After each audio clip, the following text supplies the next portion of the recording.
For decades, many communities in Mashonaland West have traveled long distances to deliver their grain. Transport costs, moisture challenges, and post-harvest losses have tested the resilience of these farmers. Relief is now on the horizon. The new AI-powered Mangura Grain Marketing Depot, set for completion early next year, promises a new chapter for these farmers. Ine madraya anoomesa chibage chedu zvekuti moisture content yedu yaive challenge hombe kwatiri isu sevarimi vekumhangura, ndo yaive challenge hombe. Bhozi yaipedzisira taakuvingwa mumisha umu nemakorokoza achitenga chibage chedu. Bhozi kuJMB wainzi moisture content yako haisi kukwanisa kuti udeliver chibage chako muJMB. Saka pane chitiko ichauya tiri kufara zvikuru. Tinofara nazvo nekuti depo ikauya padhuze nesu isu varume tinofara nazvo. Panyaya yematransport ndeimwe inokwanisa kuva iri challenge nekuti kwatinogara mumapurazi kuti tikwanisa kuwana matransport anouya kunoko ndo pamwe pachiri nedambudziko ipapo. With a 56,000-ton storage capacity, automated sorting, drying, and real-time moisture control, this is one of the country's most modern post-harvest facilities. Unlike the old storage facilities that do not have efficient cleaning mechanisms, these cleaning mechanisms are meant to eliminate dust, fine dust. This fine dust is the one that in most cases leads to explosions that occur in grain handling and storage facilities. So with this system, we are going to realize that that problem is totally eliminated. With the new technology in place, government is now shifting its attention to value addition in the agro-processing chain. Vakauya vakashanda nemainjiniya vedu vemuno, asi zvinoda kuimbisai kuti pazvinongopera totarisa zvinopera muna Machi, summer crop tofanira kunge taakuisai mumasilos iwaya. Titarisira kuti tinenge taakuti mwana wemuno mainjiniya zedu ndo vanenge vakukwanisa kumaintaina pasisina mutorwa anenge achishanda nesu. Izvozvi takatarisa tine this plant, takatarisa taita store wheat yedu, taita store soya beans yedu, taita store chibage chedu. Atisi kutarisira kuti zvirimwa izvozvi zvitakurwe kuenda kuma milling companies ku Aspindale kana kunana Norton kunogaya ufu kana kugaya stock feed. Takuda kuti maindustry ayo iwayo auye avake muno milling iyoyo ese iwayo feeding vese vauye muno. So that means this area, rural industrialization, yato achieved through this Vision 2030 Ababa Mnangagwa, Jatoitika. In infrastructure, new buildings are also rising across the provincial capital, Chinhoyi, reflecting renewed investment momentum. At the Chinhoyi University of Technology, CAT, a modern administration block now stands tall, symbolizing the institution's rapid expansion and improved SAFE's capacity. A new students' accommodation complex, Varsity Heights, is offering learners a more comfortable and conducive living environment. It's very secure. My students access my spaces are using my biometrics. Zvisiko kune mamwe universities emuno muZimbabwe, maybe with the exception of Bulawayo city student accommodation. Two, ine facilities mamwe kuti vana vanofana kufila home away from home, like vanokwanisa kuaccessa 24/7 DSTV TV room, vanokwanisa kutamba ma-indoor games, also vane prayer room, vanokwanisa kuaccessa laundry iri token operated. I think safety is guaranteed because of the biometrics and also the camera systems. We have no cases of theft, and also at the laundry everything as well, and it's making our living easy. It's a very safe environment. Due to the cameras, you're bound to feel safe. because you feel like the security sees everything. In Chegutu, a new shopping mall is nearing commissioning, a development that aligns with government's urban renewal agenda and is expected to boost local commerce and service delivery. Adacon provided the infrastructure, yes. And you said it's a 25-year lease? The shopping mall has got about 86 units, 50 square meters. We're going to be hosting an anchor tenant, Pick and Pay, Econet, and also we're going to be employing about 200 people, maybe 2 per shop or 4 per shop. Adacon are using this facility under a lease arrangement that will run for 25 years, and then we turn this over to Chegutu municipality, so it is a public property, and we want to open this facility like the Adacon representative said. We would want to do this in January next year. Our vision for 2030 is going to be helped by some of these projects, that is infrastructure development. Still in Chegutu, a major industrial project is on the horizon, with the Shuntai Investments establishing a new cement manufacturing plant. Once completed, the $70 million United States facility is expected to produce at least 800,000 tons of cement per year, further strengthening the province's contribution to the national industrial output. As a site, we have 10 crane operations. Yeah, so every day they are installing the equipment. So now the currently the overall progress is almost 60%, and then currently we have almost 350 persons. I mean the local workers. So in the full operation next year, maybe our target is April. So by April of next year, so we will hire about 500 or 600 local workers. Yeah, so that's our target. And then the daily output in full operation is 1,800 tons of cement per day. So which means almost 800,000 tons per year. So that is the output. The transformation is not only confined to agriculture. Across the province, the industrial landscape is shifting rapidly, with Mount Habden emerging as a fast-growing industrial hub. Private sector-led investments are taking center stage. Shuyang Nyabira Bricks, which is set to start operations next year, will produce at least 1 million bricks per day, while the Zimbabwe Wanjing cement industry is currently producing 300,000 tons of cement per year. Another key investment in Mount Habden is the Bronze Pearls gas cylinder manufacturing, owned by Mohammad Jamal, which is currently producing and manufacturing at least 3 million gas cylinders per year.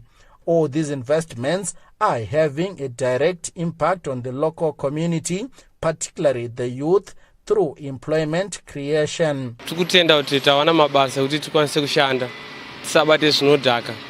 Uye zvakabata zvinodhaka wakwanise kushanda, ungochiba tasei zvakati one day. Saka totenda kuti kunokwaingotwa zvekurima. Saka taonawo peunyazoteerera basa zvino, tinyatsokwanisa kushanda 100%. Zviri kutibatsira zvakanyanya nekuti tiri kutambudzika singaiti. Saka tinotenda nekuwandudzirwa mabasa kwatiri kuita umu.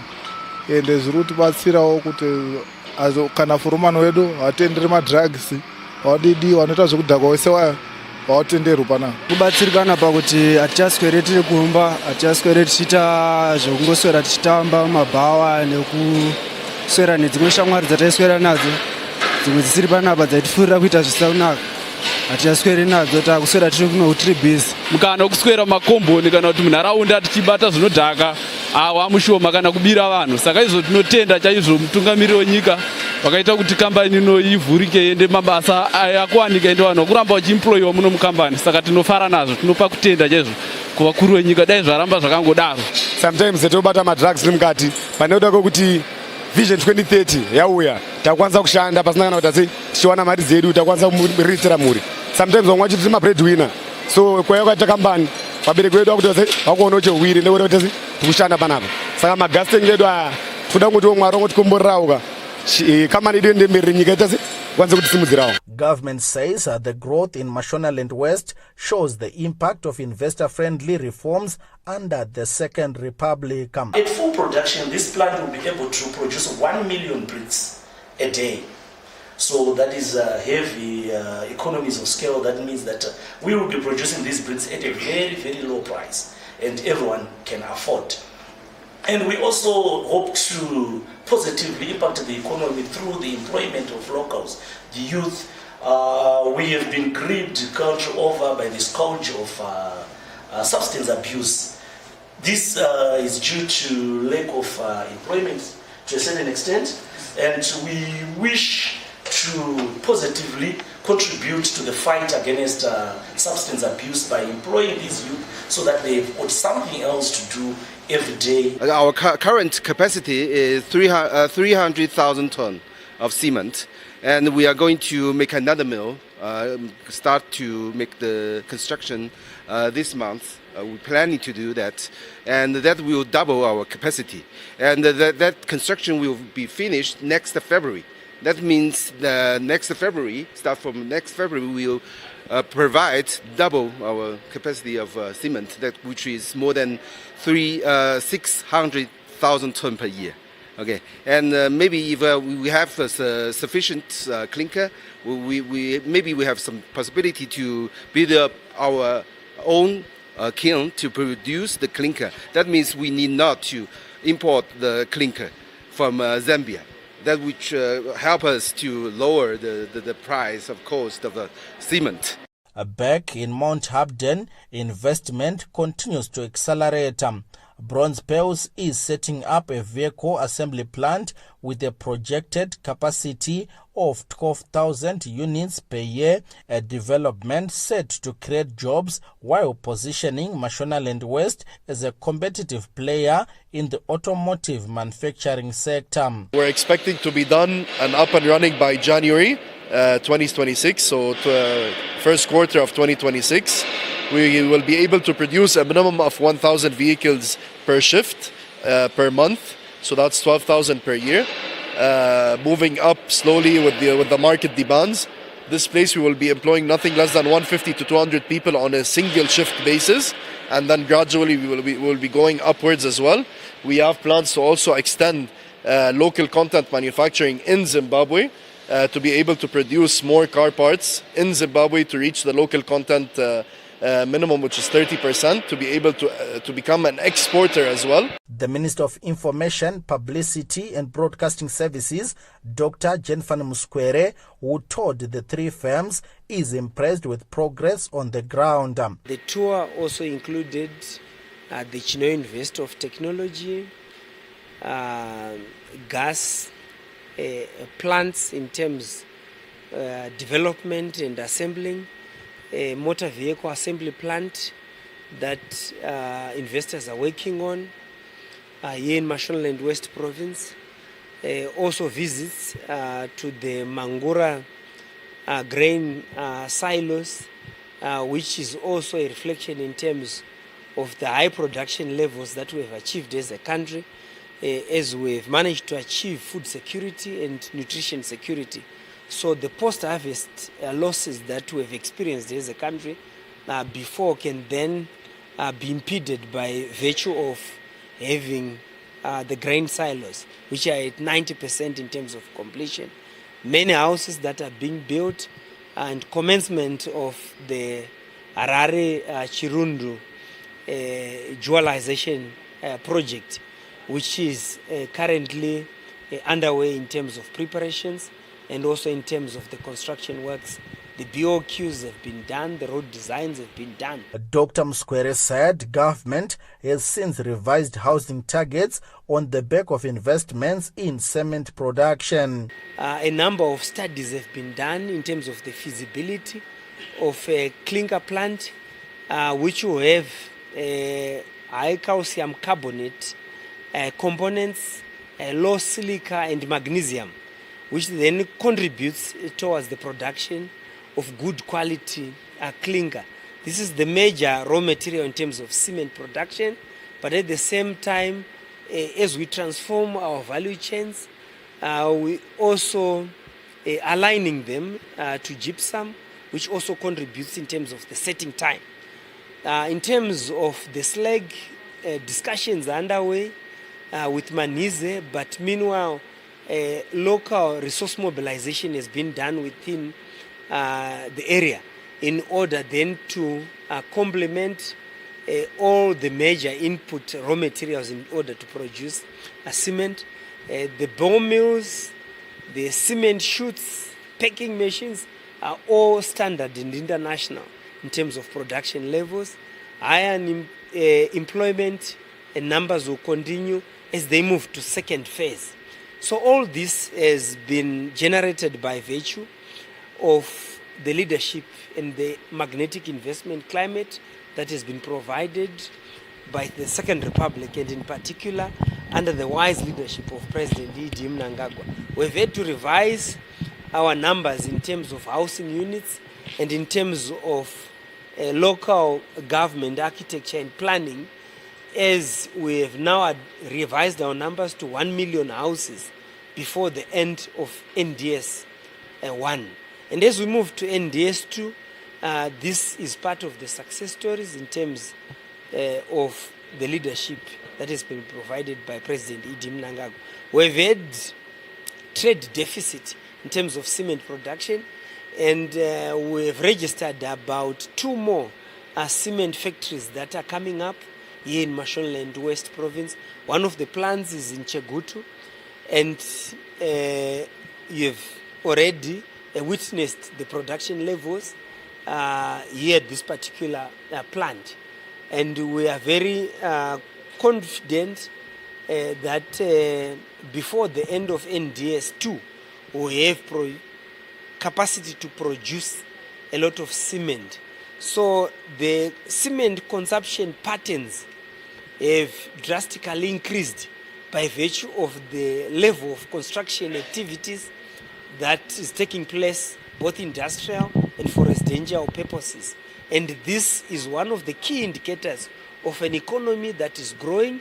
And not only is the economy growing in terms of the GDP, but the economy is also growing in terms of the utilization of cement. Cement and steel are some of the most critical indicators in order to measure the macroeconomic growth of a nation, including its construction developments within a country. Mashonaland West Minister of State for Provincial Affairs and Devolution, Honorable Maren Chombo, speaks on the impact of the Second Republic's progressive investment policies. We have registered over 3,000 tons of gold, and also as far as chrome, we have registered over 132,000 kgs, and also PGMs over 6,000 kgs also. And what has happened as far as beneficiation is concerned, we have a smelter company that has been built by Zimplants there in Selu. That means beneficiation, we don't have to take our raw materials out of the country. And also at Zimplants, because of the energy requirements, we have seen the spring up of solar plant, which is about 35 megawatts, that has been recently commissioned by His Excellency Dr. E.D. Mnangagwa. Then we move over to agriculture. We have registered a lot of places in the province. As far as tobacco is concerned, as you know, Mashonaland West contributes about 30% of the national tobacco produced in the country. We have registered over 103 kgs, which has really impacted a lot of on the economy. And also, as far as maize is concerned, we used to produce about 292,000 tons of maize, but we have jumped to over 592, which is a big jump into the economy. And also wheat, for the first time, Zimbabwe is self-sufficient, and also we are also looking for outside market. We have registered as a country over 622,000 metric tons, and of that, Mashonaland West has contributed over 187,000 metric tons. In terms of energy, as I said, we have one plant, that solar plant, that was recently commissioned, which contributes about 35 megawatts by Zim plants. We have another one in Nyabira, which is about 25 megawatts. And also we have the only mini grid in the province, that's in Hurungwe, the mini grid in Dete. And also we jump over to, there's a lot of activity of building in the country. We have, in this area, we have a lot of building, brick making plants that are already in operation. And of interest is the one that we just visited. It's going to be commissioned most likely in January, and it's going to produce over 1 million bricks a day, and that's going to make sure that the availability of bricks and also the price definitely is going to come down. Then we come down to the cement. Mashonaland West province prides itself to be the home of cement manufacturing. Right here where we are, we have a manufacturing plant which is currently producing 300,000 metric tons of cement per year. And yesterday we also visited Shuntai cement plant. I think it's going to come on board early next year. It's going to produce over 1,000 per day. And also we have another giant coming up in Magunje. So we are going to have 3 cement manufacturing plants in the country. And also we have opened David Whitehead, that is in Chegutu and Kadoma. As far as employment, it's creating a lot of jobs, almost over 500 jobs and a lot of beneficiation that. So we can say as Mashonaland West, we have contributed a lot and benefited a lot. We have also the Siakovu government complex that's also coming up. We hope that we are going to finish that in the NDS2. And so much has happened in Mashonaland West. So as we say, if you want the best, come to Mashonaland West. From AI-driven agriculture to expanding industrial estates, this is a province rewriting its story through innovation, investment, and resilience.